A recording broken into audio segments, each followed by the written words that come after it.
Every year there seems to be a vegetable that, for one reason or another, becomes the new go-to favorite. Yup, the same smothered with cheese sauce cauliflower that many of us grew up with is now prepared in all sorts of new ways. If you've never tried it roasted, you're missing out. You see, roasting it with a bit of olive oil in a hot oven brings out its natural sugar and allows the edges to get all crispy. Or how about slicing a whole head of cauliflower and grilling it until it's tender on the inside and has a smoky, nutty taste through and through.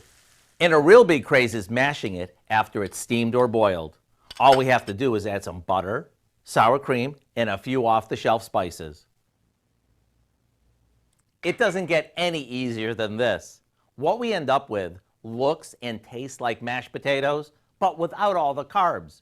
If you want, you can dress this up with some fresh herbs, and you'll have a go-along that's both tasty and trendy. I hope you'll go online and get the recipe for our mashed and smashed cauliflower, so you're in the know when it comes to picking the hottest produce. I'm Howard in the Mr. Food Test Kitchen, where today we found a different way for you to say, ooh, it's so good.